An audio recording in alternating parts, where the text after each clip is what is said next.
सभी को मेरा नमस्कार। मैं रवि लांबा स्वागत करता हूं आप सभी का मेरे चैनल पर। आशा करता हूं आप सभी लोग अच्छे होंगे। सरकारी नौकरी पाना आजकल हर एक लोअर मिडिल क्लास फैमिली के हर एक छात्र का एक सपना होता है, लेकिन दिन प्रतिदिन बढ़ते हुए कंपटीशन में एक सरकारी नौकरी निकालना कितना एक मुश्किल काम है, ये जो भी छात्र प्रतियोगिता परीक्षा की तैयारी कर रहे हैं उनसे बेहतर कोई भी नहीं जानता। लेकिन इस वीडियो में मैं आज आप लोगों के साथ एक ऐसा रास्ता शेयर करूंगा जो सबसे आसान रास्ता है, जो आपको एक सरकारी नौकरी दिला सकता है। इसके लिए कैंडिडेट्स को ना तो कुछ ज़्यादा हाई फाई डिग्री की आवश्यकता है और ना ही ज़्यादा पढ़ने की आवश्यकता है। इसके लिए जो सिंपल सी क्वालिफिकेशन है, तो कैंडिडेट को सिर्फ 10th पास और साथ में एक ITI के सर्टिफिकेट की आवश्यकता है। सिंपल रास्ते की मैं बात कर रहा हूँ, वो रास्ता है इंडियन रेलवेज से अप्रेंटिसशिप करने के बाद ग्रुप डी या फिर इंडियन रेलवेज में ग्रुप लेवल 1 की जो भी पोस्ट आती हैं उनके अंदर नौकरी लेना। आप छात्रों ने बहुत सारे वीडियोस देखे होंगे यूट्यूब पे, अलग अलग टीचर्स के द्वारा और अलग अलग प्लेटफॉर्म के द्वारा सिर्फ आप लोगों को बताया जाता है कि अलग अलग जोनल रेलवेज के द्वारा अप्रेंटिसशिप की ये वैकेंसीज निकली हुई हैं, इनकी ये एज है, ये इनकी एजुकेशन क्वालिफिकेशन है। लेकिन किसी ने भी आपको ये नहीं बताया होगा कि अप्रेंटिसशिप आपको करनी चाहिए या नहीं करनी चाहिए, और आपके सिलेक्शन में एक सरकारी नौकरी लेने में ये जो अप्रेंटिसशिप का कोर्स है, 1 साल का कोर्स है, ये आपके लिए कितना हेल्पफुल हो सकता है। सो एक रेलवे कर्मचारी होने के नाते इस वीडियो में आज आप लोगों के साथ मैं कंप्लीट डिटेल में शेयर करूंगा कि किस प्रकार से आप इस कोर्स को करेंगे और कोर्स करने के बाद आप लोग कैसे एक सरकारी नौकरी ले सकते हैं। सरकारी नौकरी के लिए चाहे वो किसी भी लेवल की हो, चाहे वो ग्रुप डी की हो, बी की हो या सी की हो, हर ग्रुप लेवल में आपने देखा होगा कुछ वैकेंसीज के अगेंस्ट लाखों में फॉर्म आते हैं। इवन रेलवे की बात करें तो रेलवे में तो करोड़ों में फॉर्म आते हैं।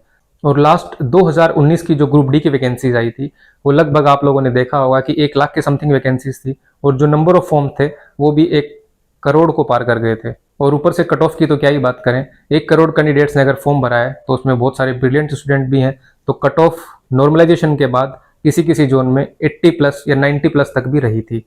लेकिन जो रास्ता आज मैं आप लोगों को बताने जा रहा हूँ, अगर आप इस रास्ते को चुनते हैं तो आपकी सरकारी नौकरी लगभग पक्की समझो। इसके लिए आप लोगों को 80 या 90% मार्क्स लाने की बिल्कुल भी ज़रूरत नहीं है। अगर आप 100 में से 30 मार्क्स या फिर 40 मार्क्स भी लाते हैं तो आपकी सरकारी नौकरी पक्की समझो। और कुछ व्यूवर्स ऐसे भी आएंगे जो वीडियो पूरी नहीं देखेंगे और कमेंट सेक्शन में गालियां देंगे कि इतना इजी एग्जाम्स इस भारत में, इस धरती पे कौन सा होने लग गया जिसमें सिर्फ 100 में से 30 मार्क्स ही लाने हैं।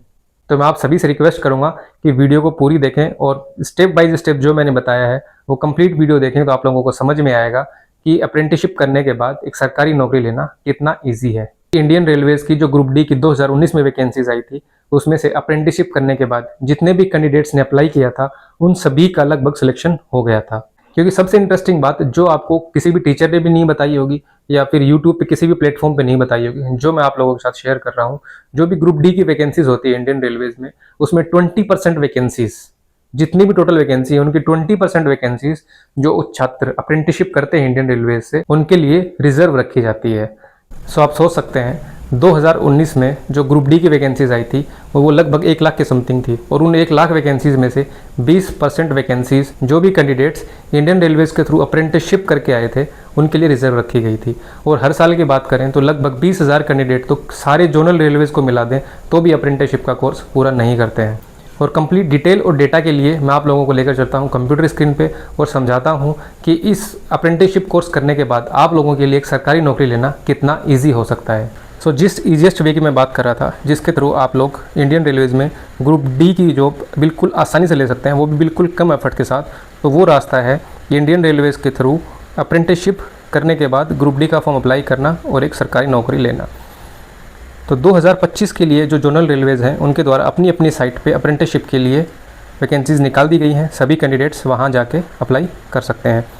बहुत सारे आपने वीडियोस देखे होंगे, उसमें एलिजिबिलिटी, एज, उसकी स्टाइपेंड क्या मिलेगा, फॉर्म फीस क्या रहेगी और एग्ज़ाम पैटर्न क्या रहेगा, उसके बारे में डिस्कशन कर रखा है। लेकिन मैं इन सभी के बारे में सबसे लास्ट में डिस्कशन करूँगा। जो मोस्ट इंपॉर्टेंट मैं डिस्कशन करने वाला हूँ वो ये है कि आप लोगों को इस अप्रेंटिसशिप के लिए अप्लाई क्यों करना चाहिए और इसके क्या बेनिफिट्स आप लोगों को मिल सकते हैं। ये आप लोगों को अप्रेंटिसशिप के लिए क्यों अप्लाई करना चाहिए। बहुत सारे कैंडिडेट हैं वो सोचते हैं कि हमने 10th कर ली, ITI कर ली, तो अब हम अप्रेंटिसशिप क्यों करें, क्योंकि इसमें 1 साल हमें सरकार को देना होगा और उसके बदले में हमें कुछ ज़्यादा खास सैलरी भी नहीं मिलने वाली है। तो मैं आप लोगों को बता दूं कि ये देखिए नोटिफिकेशन में सबसे पहले दे रखा है नो गारंटी फॉर एम्प्लॉयमेंट। अगर आप लोग ये अप्रेंटिसशिप करते हैं तो उसके बाद आपको जॉब दे ही दी जाएगी, इसकी कोई गारंटी नहीं है। लेकिन इस नोटिफिकेशन में जो सबसे बड़ा हिडन मैसेज है वो पढ़ने वाला ये है। आपको नौकरी की गारंटी तो नहीं दे रखी है, लेकिन जितनी भी डायरेक्ट कोटा से, जितनी भी डायरेक्ट रिक्रूटमेंट आरआरसी के द्वारा वैकेंसीज़ निकाली जाएंगी, उनकी 20% वैकेंसीज़ जिन भी कैंडिडेट ने अप्रेंटिसशिप कर रखी है उनसे भरी जाएंगी।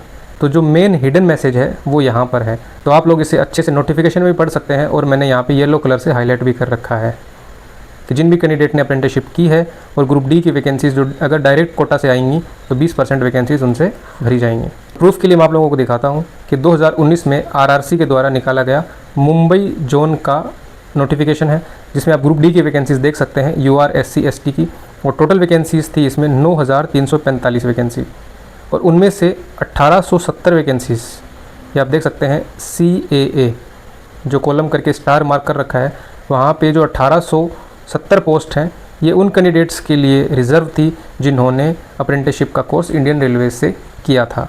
लगभग 9,345 का 20% 1870 वैकेंसीज़ ऑलरेडी जिन भी कैंडिडेट ने जो अप्रेंटिसशिप का कोर्स कर रखा है उनके लिए रिज़र्व थी। अब इंटरेस्टिंग फैक्ट दिखाता हूँ कि कट ऑफ इसकी कितनी रही थी। 2018 में लेवल 1 की पोस्ट की कट ऑफ क्या रही थी। ये जो स्क्रीन पे आप देख रहे हैं नॉर्मलाइज कट ऑफ और डॉक्यूमेंट वेरिफिकेशन होने के बाद जो फाइनल कट ऑफ है वो आप लोग स्क्रीन पे देख सकते हैं। तो UR कैटेगरी में जो कट ऑफ थी वो लगभग 76 मार्क्स गई थी, OBC की 73 मार्क्स गई थी, और ऐसे आप देख सकते हैं सभी कैटेगरीज़ की जो कट ऑफ है वो नीचे डिक्रीजिंग ऑर्डर में। लेकिन सबसे इंटरेस्टिंग जिन कैंडिडेट्स ने अप्रेंटिसशिप किया था उनकी कट ऑफ आप ये देखिए, ST की 30 मार्क्स, OBC की 30 मार्क्स और UR की 40 मार्क्स। और ये जो कट ऑफ है ये नॉर्मलाइज कट ऑफ है, तो मतलब जिन भी कैंडिडेट्स के 25 से 27 मार्क्स आए होंगे 100 में से उन्हें इजीली ये जॉब मिल गई होंगी, या मैं कहूँ जिन भी कैंडिडेट ने अप्रेंटिसशिप का कोर्स कर रखा था और उन्होंने फॉर्म अप्लाई किया और एग्ज़ाम में अपीयर हुए हैं तो सभी कैंडिडेट्स को यहाँ पे इजीली जॉब मिल गई थी। तो इस डेटा के हिसाब से आप देख सकते हैं कि सरकारी जॉब लेना कितना ईजी है। लेकिन इसके लिए आप लोगों को बस एक छोटा सा काम करना है, आपको इंडियन रेलवे से अप्रेंटिसशिप 1 साल की या कहीं कहीं 2 साल की भी होती है वो कंप्लीट करनी पड़ेगी। और अब बात करते हैं इसकी एलिजिबिलिटी क्या है। तो आई थिंक इसके बारे में सभी लोगों को पता होगा। इसके लिए आप लोगों को 10th क्लास पास होना चाहिए और 10th में आप लोगों के 50% मार्क्स होने चाहिए। इसके साथ आप लोगों को ITI का सर्टिफिकेट मैंडेटरी है। और अगर जिन कैंडिडेट्स ने रेडियोलॉजी, पैथोलॉजी या फिर कार्डियोलॉजी में भी डिप्लोमा कर रखा है और 12th क्लास में उनके 50% से ज़्यादा मार्क्स थे तो वो भी इन पोस्ट के लिए एलिजिबल है। और टोटल वैकेंसीज़ की 2025 में बात करूँ तो सदर्न रेलवेज़ के द्वारा 3518 वैकेंसीज़ निकाली गई हैं, वेस्टर्न रेलवेज़ के द्वारा 2865 वैकेंसीज़ हैं, ईस्टर्न रेलवेज़ के द्वारा 3115 वैकेंसीज़ हैं, और सेंट्रल रेलवेज़ के द्वारा 2418 पोस्ट निकाली गई हैं। जोनल रेलवेज़ की कंसर्न वेबसाइट पे जाके इन फॉर्म के लिए अप्लाई कर सकते हैं। और एज की बात करें तो 15 साल से और 24 साल के बीच के जो भी कैंडिडेट्स हैं वो इस फॉर्म को अप्लाई कर सकते हैं। और अलग अलग कैटेगरीज जैसे OBC SC ST के हिसाब से एज में रिलैक्सेशन भी है, वो आप सभी लोग अपनी कैटेगरी के हिसाब से देख सकते हैं। और यहाँ पे PWD कैंडिडेट्स के लिए भी अलग से एज में रिलैक्सेशन मिलता है। तो जो भी कैंडिडेट्स हैं PWD के UR कैटेगरी के उन्हें 10 साल, OBC के जो कैंडिडेट PWD कैंडिडेट्स हैं उन्हें 13 साल, और SC ST के जो कैंडिडेट PWD हैं उन्हें 15 साल की छूट आयु में मिलती है। सैलरी की बात करें, एक्चुअल में सैलरी नहीं कहेंगे इसे, ये एक प्रकार का स्टाइपेंड मिलता है जब आप ट्रेनिंग करते हैं तो उस दौरान कैंडिडेट्स को मिलता है। 10th स्टैंडर्ड के बेस पे जिन भी कैंडिडेट का रिक्रूटमेंट होता है उन्हें 6000 रुपये मिलते हैं, और 12th स्टैंडर्ड के बेस पर जो मैंने पीछे आप लोगों को स्लाइड में दिखाया था, जिन भी कैंडिडेट ने 12th बायोलॉजी, कार्डियोलॉजी वगैरह में जो कर रखी है तो उन्हें 7000 रुपये का स्टाइपेंड हर महीने दिया जाएगा। कहीं कहीं 2 साल का कोर्स भी होता है, तो अगर 2 साल का कोर्स है तो फर्स्ट ईयर में तो उन्हें ये स्टाइपेंड दिया जाएगा, और अगर वो नेक्स्ट ईयर में परस्यू करते हैं तो उन्हें 10% का इंक्रीमेंट दिया जाएगा। पैटर्न क्या होता है, अप्रेंटिसशिप में एडमिशन लेने के लिए या फिर इसमें सिलेक्शन लेने के लिए आप लोगों को क्या एग्ज़ाम देना पड़ता है या क्या प्रोसेस होता है। तो इसके लिए किसी भी प्रकार का कोई एग्ज़ाम नहीं होता है। जो भी सिलेक्शन प्रोसेस है वो आपके जो 10th क्लास में जो मार्क्स आए थे वो, और साथ में जो आपने ITI की थी उसके मार्क्स के आधार पर आप लोगों की कट ऑफ डिसाइड की जाती है। तो जो आपके 10th के मार्क्स हैं उन्हें और ITI के जो मार्क्स हैं उन्हें 100 के रेशो में कन्वर्ट कर लिया जाता है। जितने भी आपके मार्क्स आएंगे उन्हें 100 के रेशो में कन्वर्ट कर लिया जाएगा 10th के मार्क्स को, और 100 के ही रेशो में कन्वर्ट कर लिया जाएगा ITI के मार्क्स को।